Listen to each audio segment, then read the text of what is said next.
Good morning. Sorry to keep you waiting. I've just spoken for some time with President Zelensky of Ukraine. I told him, as I have each and every time we've spoken, the United States stands with the people of Ukraine and as they bravely fight to defend their country, and they are doing that. And as Putin continues his merciless assault, the United States and our allies and partners continue to work in lockstep to ramp up the economic pressures on Putin and to further isolate Russia on the global stage. Later today, together with other NATO allies in the G7, Canada, France, Germany, Italy, Japan, the United Kingdom, as well as the European Union, we're going to jointly announce several new steps to squeeze Putin and hold him even more accountable for his aggression against Ukraine. And I want to speak to a few of those points today. First, each of our nations is going to take steps to deny most favored nation status to Russia. Now, most favored nation status designation means two countries have agreed to trade with each other under the best possible terms. Low tariffs, few barriers of trade, and the highest possible imports allowed. In the United States, we call this permanent normal trade relations, PNTR, but it's the same thing. Revoking PNTR for Russia is going to make it harder for Russia to do business with the United States, and doing it in unison with other nations that make up half of the global economy will be another crushing blow to the Russian economy. It's already suffering very badly from our sanctions.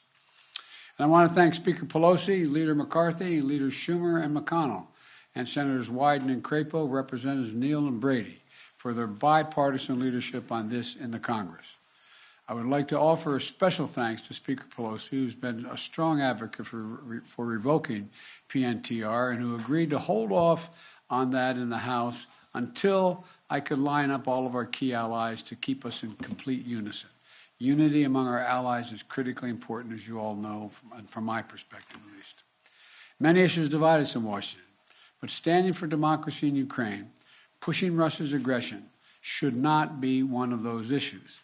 The free world is coming together to confront Putin. Our two parties here at home are leading the way. And with that bipartisan cooperation, I'm looking forward to signing into law the bill revoking PNTR, which is, again, most people think of it as most favored nation status. We're also taking a further step of banning imports of goods from several signature sectors of the Russian economy, including seafoods, vodka, and diamonds. And we're going to continue to squeeze Putin. The G7 will seek to deny Russia the ability to borrow from leading multinational institutions, such as the International Monetary Fund and the World Bank. Putin is an aggressor.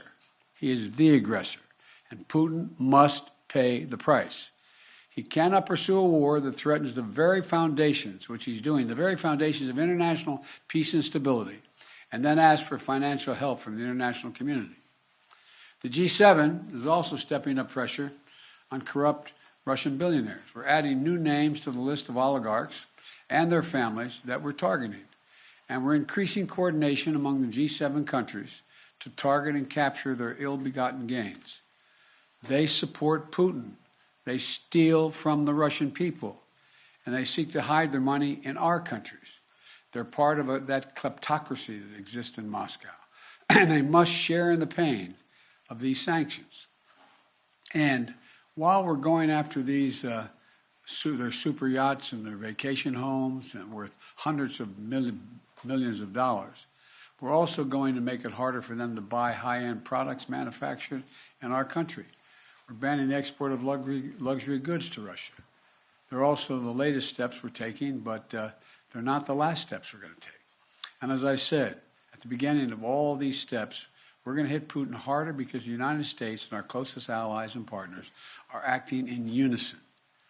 The totality of our sanctions and export controls is crushing the Russian economy. The ruble has lost more than half its value. They tell me it takes about 200 rubles to equal $1 these days. Moscow Stock Exchange has been closed for 2 weeks because they know the moment it opens, it will probably collapse. Credit rating agencies has downgraded Russia's government to junk status, its economy to junk status. The list of businesses, international corporations leaving Russia is growing by the day. We're also continuing to close corporations with allies and partners to make sure that the close cooperation we continue to have, the Ukrainian people are able to defend their own nation. The United States has sent more than $1 billion in security assistance to Ukraine over the last year, including anti-armor and anti-air capabilities, taking out tanks and planes and helicopters, with new shipments arriving every day.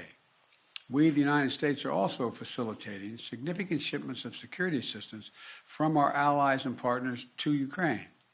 And the humanitarian front, we're working closely with the UN and humanitarian organizations to support the people of Ukraine who have been displaced by the violence in Ukraine. We're providing tens of thousands of tons of human supplies, humanitarian supplies, food, water, medicines, coming via truck and train every single day. Yesterday in Poland, Vice President Harris announced an additional $53 million in additional humanitarian support to Ukraine. That brings the total humanitarian assistance to $107 million in just 2 weeks. We've joined this effort with more than 30 other countries who are providing hundreds of millions more. And last night, to their great credit, the Congress passed a bipartisan spending bill that included an additional $13.6 billion in new assistance to the Ukrainian people. And I look forward to signing that immediately. I also want to be clear, though. We will make sure Ukraine has weapons to defend against an invading Russian force. We will send money and food and aid to save the Ukrainian people. And I will welcome Ukrainian refugees. We should welcome them here with open arms if they need access. And we're going to provide more support for Ukraine. We're going to continue to stand together with our allies in Europe and send unmistakable message. We'll defend every single inch of NATO territory with the full might of the united and galvanized NATO. We will not fight a war against Russia in Ukraine. Direct confrontation between NATO and Russia is World War III, something we must strive to prevent. But we already know Putin's war against Ukraine will never be a victory. He hoped to dominate Ukraine without a fight. He failed. He hoped to fracture European resolve. He failed. He hoped to weaken the transatlantic alliance. He failed. He hoped to split apart American democracies in terms of our positions. He failed. The American people are united, the world is united, and we stand with the people of Ukraine. We will not let autocrats and would-be emperors dictate the direction of the world. Democracies are rising to meet this moment, rallying the world to the side of peace and the side of security. We're showing our strength, and we will not falter. God bless all of you. God bless Ukraine, and God bless our troops. Your White House has said that Russia may use chemical weapons or create a false flag operation to use them. What evidence have you seen showing that? And would the U.S. have a military response if Putin does launch a chemical weapons attack? I'm not going to speak about the intelligence, but Russia would pay a severe price if they use chemical weapons. Mr. President, extending the federal gas tax? Will this make Putin stop his war?